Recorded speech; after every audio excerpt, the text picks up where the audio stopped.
Bismillah, alhamdulillah, salatu wassalam ala rasulillah wa ala alihi wa sahbihi wa man wala. Nous continuons donc toujours notre série sur la purification de l'âme et nous étions en train d'évoquer les différentes stations d'épuration spirituelle à laquelle l'itinérant vers Allah Azza wa Jalla doit s'arrêter pour s'approvisionner. On a dit ces stations-là commencent par le savoir, ensuite il y a le repentir. Et il y a une autre station indispensable pour l'itinérant vers Allah Azza wa Jalla qui est as-sabr. Donc, as-sabr, on peut traduire par patience, endurance, persévérance. Et en réalité, il y a toujours, surtout dans le Coran, il y a deux notions indissociables dans le Coran qui est as-sabr ou as-shukr.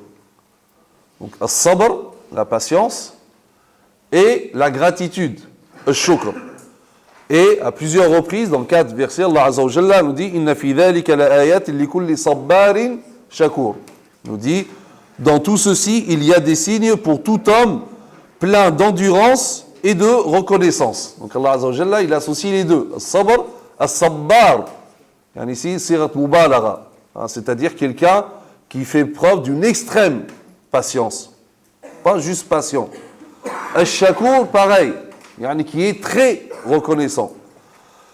Et sabr wa shukr, la patience et la reconnaissance, ce sont deux qualités primordiales chez le croyant. Donc c'est comme si Allah Azza wa Jalla dit ceci est un signe pour tout croyant. Car en réalité, le croyant, c'est celui qui fait preuve, qui est plein d'endurance face à l'épreuve et plein de gratitude face aux bienfaits. Donc il est toujours entre les deux. Comme dit le prophète sallallahu alayhi wa sallam, Ajaban li amri al-mu'min, inna amrahu kullahu lahu khayr, wa laysa dhalika li ahadin illa lil mu'min. Le prophète sallallahu alayhi wa sallam dit, étonnante est l'affaire du croyant. Tout ce qui lui arrive, c'est un bien. Et ce n'est vrai que pour le croyant. In asabathu sarra, shakara, fakana khayran lah.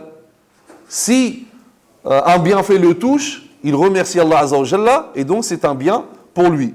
Wa in asabathu darra, et si une épreuve le touche, sabara fakana khayran lah. Là, il fait preuve de patience et donc finalement, c'est un bien pour lui.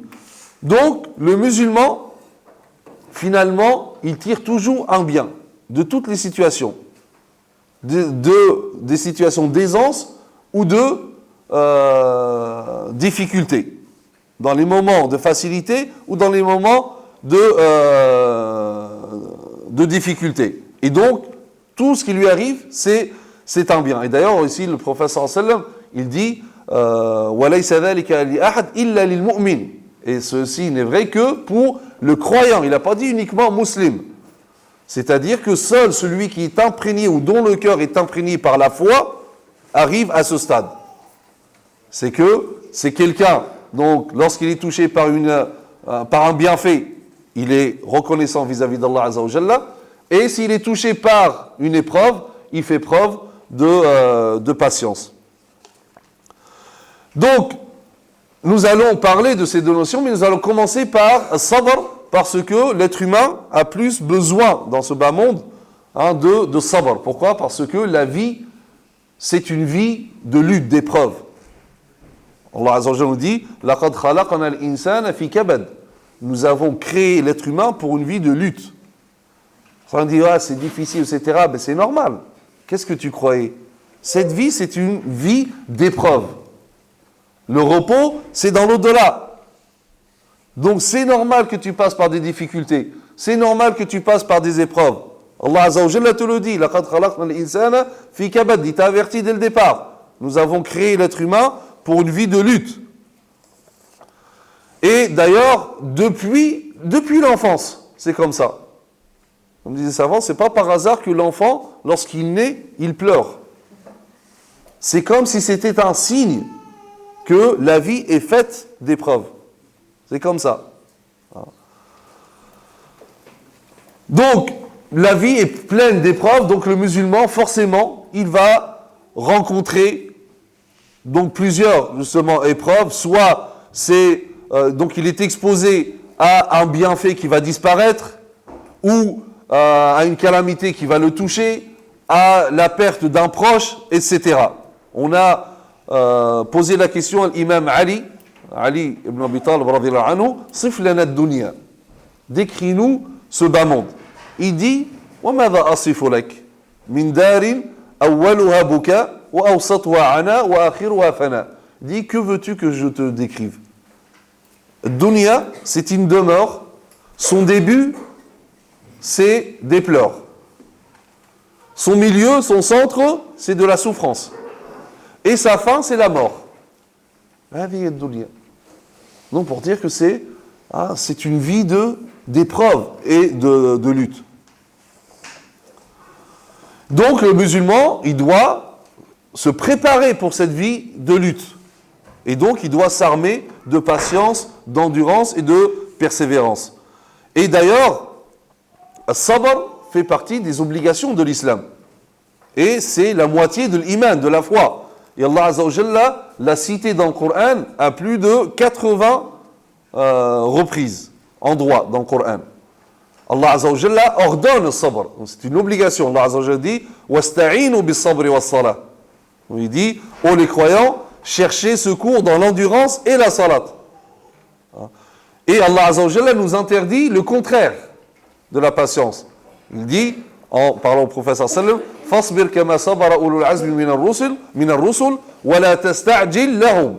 Donc il dit endure, asbir, comme ont enduré les messagers doués de fermeté, et ne te montre pas trop pressé. Le contraire de la patience. Et la patience garantit le soutien d'Allah Azza wa Jalla. Allah Azza wa Jalla dit Inna Allah ma'as sabirin. Allah, certes, est avec les endurants. Si tu veux avoir le soutien d'Allah Azza wa Jalla, si tu veux qu'Allah Azza wa Jalla soit avec toi, fais preuve de patience. Et Allah Azza wa Jalla nous dit que toujours l'issue de la patience est toujours bien. Il dit wa an tasbiru khayrun lakum. Et si vous faites preuve d'endurance, c'est mieux pour vous. Et Allah Azza wa Jalla nous indique également que la récompense de la patience est énorme. Innama yuwaffa as-sabiruna ajrahum bighayri hisab. Les endurants auront leur récompense sans compter. Et le sabr fait en sorte que celui qui a sabr, c'est lui qui va tirer ou bien qui va être réactif aux signes d'Allah Azza wa Jalla. Il ne va pas passer à côté des signes d'Allah Azza wa Jalla. Comme j'ai cité le verset de tout à l'heure, Inna fi dhalika la ayatin li kulli sabbarin shakur. Il y a en ceci donc des signes pour toute personne pleine d'endurance et pleine de gratitude. Et la patience, le sabr, c'est l'une des causes qui fait rentrer au paradis. Les anges accueilleront les gens du paradis en disant Salamun alaykum bima sabartum. Ils vont dire paix sur vous pour ce que vous avez enduré. Et énormément de hadiths par rapport à la patience, comme le prophète, lorsque le prophète dit as-sabru diya. Donc la patience, c'est une lumière. Il dit également ma u'tiya ahadun ata khayran wa awsa'a min as-sabr. Personne ne peut avoir un don meilleur que la patience. Et en réalité, et comme nous avons dit, tazkiyat an-nafs, c'est un chemin très long. Donc, on a besoin de patience. C'est très long, c'est très compliqué, l'âme est très difficile à dompter. Donc, ce n'est pas à un jour ou deux que tu vas dompter ton âme et tu vas t'élever spirituellement. C'est un voyage, c'est un effort d'une vie. Donc, il y a besoin de savoir. Et en réalité, l'être humain, d'une manière générale, a besoin de patience. Tout être humain, qu'il soit musulman ou pas. Regardez, celui qui veut réussir dans le commerce, mais il faut faire preuve d'une grande patience, d'endurance, de persévérance. Il faut se réveiller le matin de bonne heure, il faut supporter beaucoup de choses, la privation, la fatigue, etc., pour voir son commerce fructifier et donner des gains. Pareil, l'étudiant, pour réussir, il faut se priver faut veiller la nuit, se priver de loisirs, de distractions, etc. pour réussir. L'agriculteur, pareil, lorsqu'il sème, c'est pas il va semer une graine et le lendemain il va trouver l'arbre. Non, il faut du temps, la persévérance, etc. pour que tout ceci porte leurs fruits. Et dans tous les domaines. Et ça, c'est pour l'être humain d'une manière générale. Mais le musulman, à plus forte raison, pourquoi ? Parce que il est demandé aux musulmans d'obéir à Allah Azza wa Jalla, de persévérer, comme tout à l'heure disait la sœur. Effectivement, l'adoration a besoin de persévérance, d'endurance, c'est pas facile. Le musulman, on lui demande également de s'écarter des péchés. Et le nefs, comme on a dit, aime les péchés. Donc il faut résister, et cette résistance, mais il faut patienter face aux péchés.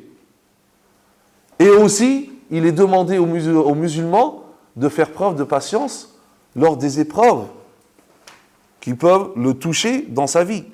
Et c'est pour cela que les savants, ils classent la patience en 3 catégories.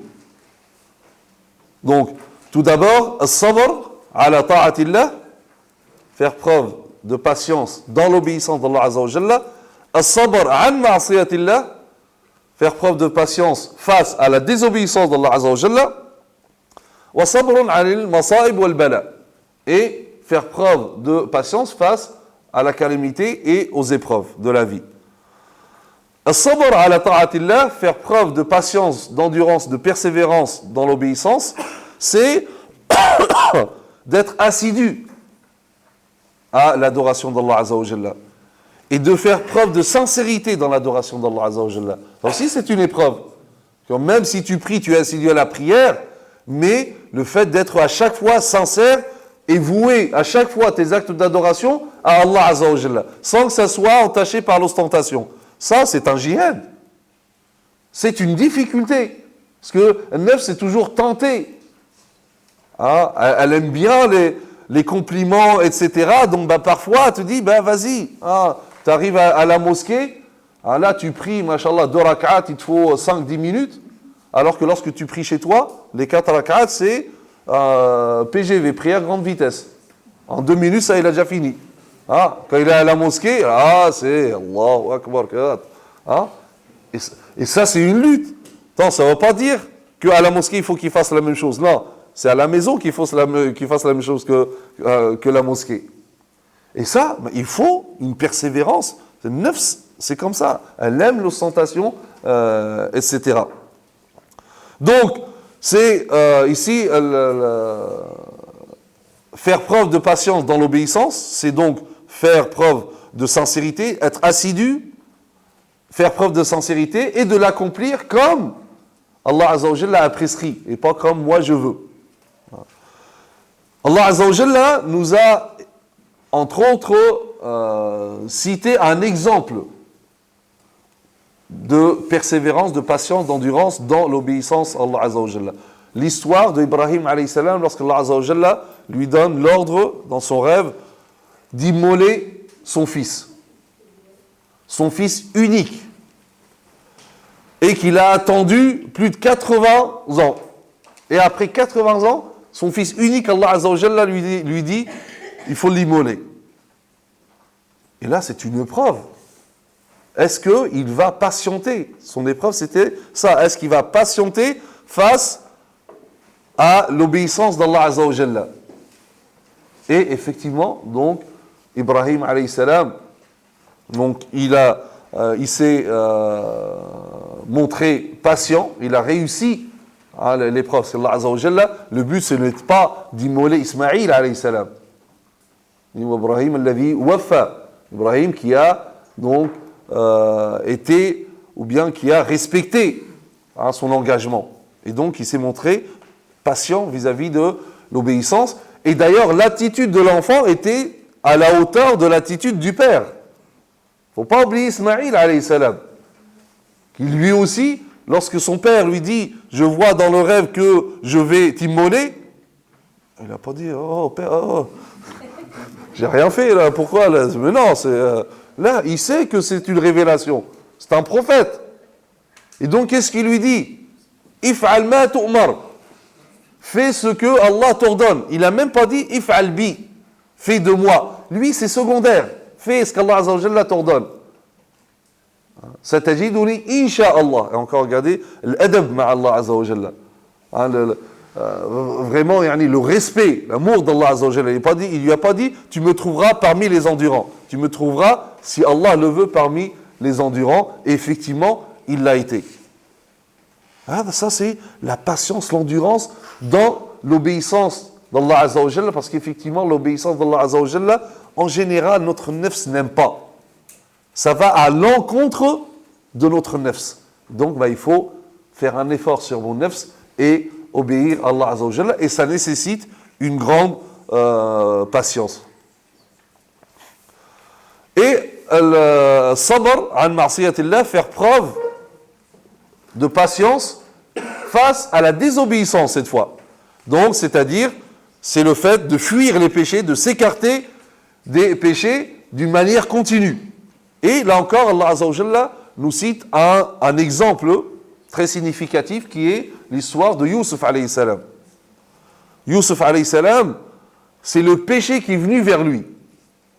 Il était jeune, très beau, et comme vous savez, donc il a été, où la femme du roi a essayé de le séduire. Il y avait tous les éléments pour commettre le haram. C'est un jeune, et pendant cette période de jeunesse, les jeunes, donc, ils ont, cette jeunesse-là fait en sorte qu'ils ont du mal à résister face au péché, et surtout ce genre de péché. Deuxièmement, il est dans un endroit où personne ne connaît, Youssef alayhi salam, et en général, lorsque quelqu'un se trouve quelque part seul, personne ne le connaît, c'est toujours plus tentant de faire le péché. Je dis, personne ne me connaît. Pour ça, le prophète sallallahu alayhi wa sallam dit, celui qui voyage seul, c'est un shaitan. Parfois, beaucoup, ils se posent la question sur la femme, le voyage de la femme sans mahram. Mais attention, le prophète sallallahu alayhi wa sallam, il a parlé aussi du voyage de l'homme seul. Si il y a un risque de tentation, etc., c'est interdit. Parce que c'est un shaitan tout seul. Et il a dit, il a dit, c'est 2 shaitans. 3, là c'est bon. C'est lorsqu'on est 3, on va se rappeler mutuellement, là il ne va pas oser faire, il y a toujours quelque chose. Mais là, Youssef alayhi salam était seul, beau. Celle qui l'appelle au péché, c'est pas n'importe qui. Il n'a pas dit non parce qu'il l'a trouvée moche. Non, elle était très belle. C'est pas n'importe qui. Donc il y avait tous les éléments. Et donc, malgré ça, Youssef alayhi salam a résisté. هذا الصبر عن معصية الله. Donc, bien sûr, elle a tenté tout. Elle a commencé par la séduction. Donc, elle n'a pas réussi. Ensuite, c'était par la menace. Tahdid. Donc, elle dit, comme nous dit Allah Azza wa Jalla, وَلَقَدْ رَوَدْتُهُ عَنْ نَفْسِهِ فَاسْتَعْصَمَ. Et je voulais le tenter, le séduire. Mais, il s'est préservé. وَلَئِنْ لَمْ يَفْعَلْ مَا أَمُرُهُ. Donc, il dit, j'ai essayé de le séduire, mais il s'en défend fermement. Or, s'il ne fait pas ce que je lui ordonne, la yusjanan, il sera très certainement emprisonné. وَلَا يَكُونَ مِنَ الصَّاغِرِينَ. Et sera certes parmi les humiliés. La séduction n'a pas marché, elle est passée à le tahdid, aux menaces. Quelqu'un d'autre dit, mais c'était menace, c'est la contrainte, Youssef alayhi salam, là, il a préféré la prison par rapport au péché. Il dit, Rabbi sijnu ahabbu ilayya mimma yad'unani ilayhi. Ou Allah, la prison m'est préférable que ce pourquoi il m'appelle. Troisième patience, troisième catégorie de patience, c'est faire preuve de patience face aux épreuves de la vie, aux calamités, les adversités. Et ceci se fait par le fait de délaisser le mécontentement. Et délaisser le fait de se plaindre. Des fois, lorsque une preuve nous arrive, on se met directement dans l'état. Ouais, mais pourquoi? Qu'est-ce que j'ai fait au bon Dieu pour avoir ça? Ah, ça, c'est un mécontentement. Et ça, c'est-à-dire que tu as échoué. C'est une épreuve. Tu es en train de passer un examen. Et tu es en train d'échouer en disant ça. Ou les personnes, toujours, qui en sont en train de se plaindre. Salam alaikum, direct, il se plaint. Oh, Allah, il est toujours en train de se plaindre. Là, c'est là. Au point où certains, comme nos frères algériens, lorsqu'ils disent à quelqu'un ça va, qu'est-ce qu'ils lui disent? La baisse chouïa. Parce qu'ils savent bien qu'il va se plaindre. Donc il dit, au moins chouïa, ça va un petit peu? Hein? Hein? Pour éviter que directement il va dire, oh, ça va pas. Mais à chouïa quand même. Hein? C'est la baisse chouïa. Hein? Parce que directement, il y a des personnes comme ça. Salam, la baisse. Wallah, il m'est arrivé cette galère. Toujours en train de se plaindre. Et ça contredit la belle patience. Le sabr al-jamil. Fasbir sabran jamila.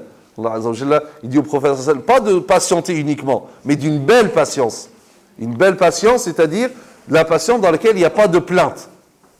Contrairement à se plaindre à Allah Azza wa Jalla. Là, c'est même recommandé. Donc Allah Azza wa Jalla dit, par rapport à Yaqub alayhi salam, lorsque il a perdu Youssouf, il dit Innama ashku bathi wa huzni ila Allah. Donc je ne me plains qu'à Allah de mon déchirement et de mon chagrin. Donc, effectivement, les épreuves sont nombreuses. Allah Azza wa Jalla peut t'éprouver dans la vie par une maladie, par rapport à ta santé, par une perte dans tes biens, par une perte de quelqu'un de la famille. Donc, il faut faire preuve de patience pour réussir l'examen. Et effectivement, Allah Azza wa Jalla nous met en garde que, effectivement, ne pensez pas que vous allez vous dire, moi je suis croyant sans être éprouvé. Allah Azza wa Jalla nous dit, ahasiba an-nasu an yutraku an yaqulu amanna wa hum la yuftanun. Allah Azza wa Jalla dit, est-ce que les gens pensent qu'on les laissera dire nous croyons sans les éprouver? Certes, nous avons éprouvé ceux qui ont vécu avant eux. Ainsi, Allah connaît ceux qui disent la vérité et ceux qui mentent. Donc ça, c'est les épreuves pour distinguer le vrai du faux. Les vrais croyants des faux croyants. Et comme exemple, donc à chaque fois, on choisit un exemple significatif du Coran, Allah Azza wa Jalla, il nous a donné un exemple par rapport à cette patience face à l'épreuve.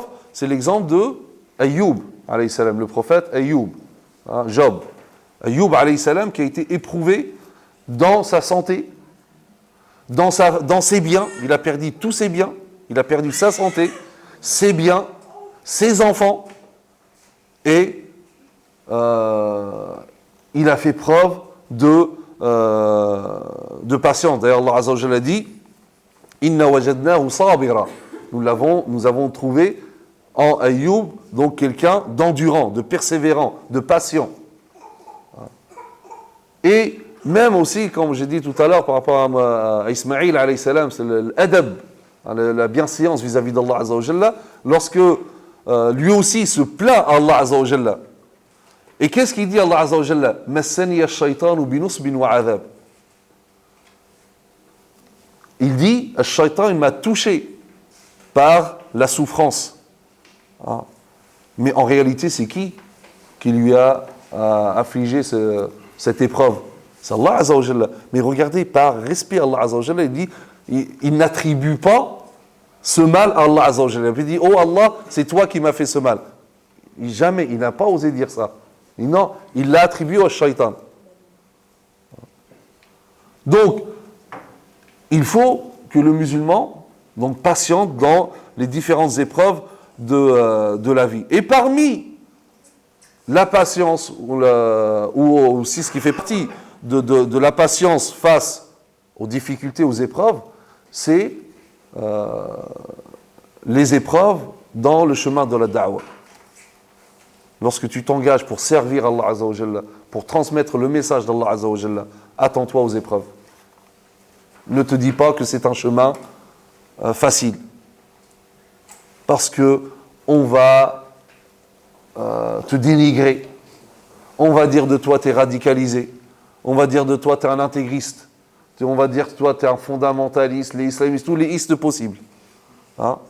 Et peut-être ça peut aller à plus que ça. Ça peut aller à la persécution. Hein? Et ça, c'est une loi divine, c'est comme ça. Da'wa, c'est un chemin qui n'est pas pavé de fleurs. Hein? D'ailleurs, regardez, même la fleur, on se prend une rose, avant d'arriver à la rose, il y a des épines. C'est comme ça. Pour arriver toujours au bout de quelque chose de bien, tu passes par des épreuves.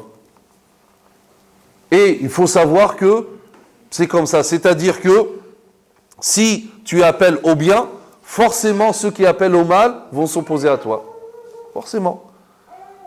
Si tu appelles à la vertu, forcément ceux qui appellent à la débauche vont se mettre contre toi, vont s'opposer à toi.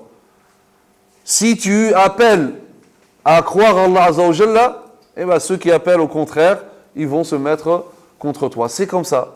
Donc il faut faire preuve de patience. Ne pas rentrer dans le domaine de da'wa en pensant que tout va être facile. Et dès la première difficulté, je dis « Oh non, franchement, c'est trop difficile, j'arrête. » Là, c'est comme ça. C'est la vie. Et c'est le chemin des prophètes. Comme dit le prophète sallallahu alayhi wa sallam, ceux qui sont les plus éprouvés, c'est les prophètes. Ensuite, ceux qui les suivent. Ainsi de suite. Donc, c'est comme ça. Et Allah Azza wa Jalla nous le dit dans le Coran. Il dit وَكَذَلِكَ جَعَلْنَا لِكُلِّ نَبِيٍّ عَدُوًّا مِنَ الْمُجْرِمِينَ. C'est ainsi que nous avons assigné à chaque prophète un ennemi parmi les criminels. Dans l'autre verset, un ennemi parmi les shayatin, del djinn wal ins, parmi les démons et parmi les êtres humains.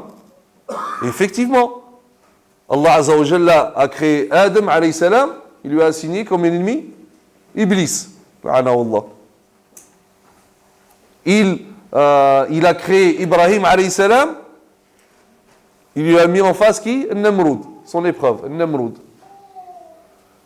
Il a créé Moussa alayhi salam, son ennemi, Firaoun. Il a créé Muhammad sallallahu alayhi wa sallam, Abu Jahl, Abu Lahab, etc. Morsi, Sisi. C'est comme ça. C'est sunnatullah.